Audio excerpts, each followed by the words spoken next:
A unique podcast logo instantly elevates your production value and makes it easier to promote your show. In this video, I'll walk you through why you need a podcast logo, everything that you need to know in order to make it stand out, and I'll show you some successful examples along the way. Podcast logos help you build your brand and take advantage of marketing opportunities. It's important to note that these are not the same as podcast cover images. Your podcast cover image is more like an album cover. Your podcast logo will be part of your podcast cover art, but it will also be used in other places where you market your podcast, like websites, ads, merch, or even as a watermark on your video podcasts. Check out Riverside's editor to figure out how to add your logo to your video podcasts super easily.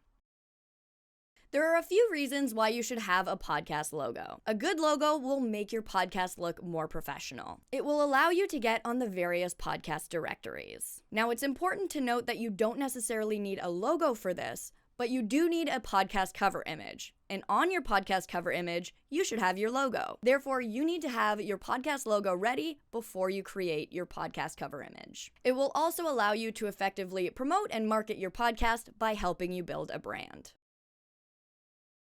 Your logo is an icon that encapsulates your show. New listeners should be able to get an idea of what your show is about just by looking at the logo alone. For example, if your show is about something dark with a humorous twist, your podcast name and your logo can work together to reflect this. You want your logo to draw attention. Take into consideration the colors, font, and images that will accurately represent your brand. It's easy to overthink your podcast logo, but keep it simple. Simple, sleek logos are usually the ones that are the most memorable and effective. You want your logo to be able to be used in many different areas. A simple font with minimal colors allows your logo to match different backgrounds so that it can be used in a variety of places.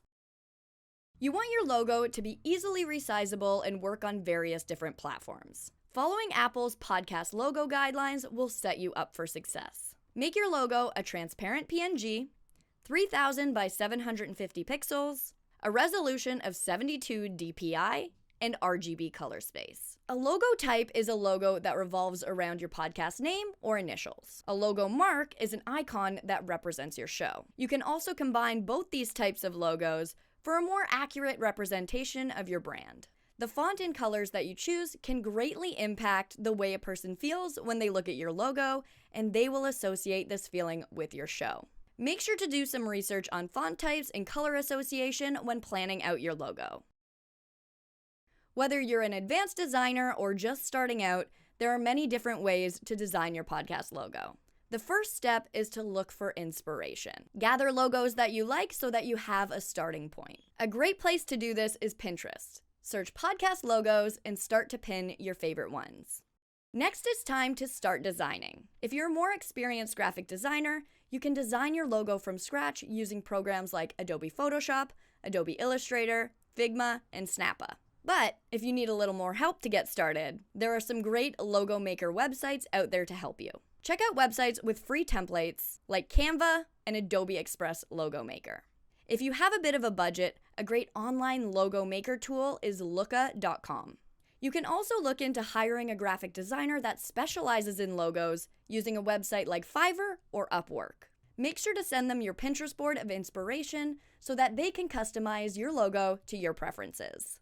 Remember, your logo is going to represent your brand, so you want to love it. Make sure you try out different options. Ask your family and friends what they think. If you already have an audience, you can utilize them and ask them what they think. This is a great way to create some engagement with your listeners. The final step is to finalize the little details and start promoting your show. Some tips for the finalization process are to make sure to try out your logo on mobile. You want to make sure that it's legible on a small screen. You also want to make sure to leave adequate margins around your logo so that it doesn't get awkwardly cropped. We hope this video has helped you get started on designing that logo that's going to help you professionally build your podcast and your brand. Make sure to subscribe to our channel to be notified every time we post a new video. And if you want to know more about how to upgrade your podcast, then check out this playlist of videos next, full of tips and tricks on how you can bring your content to the next level.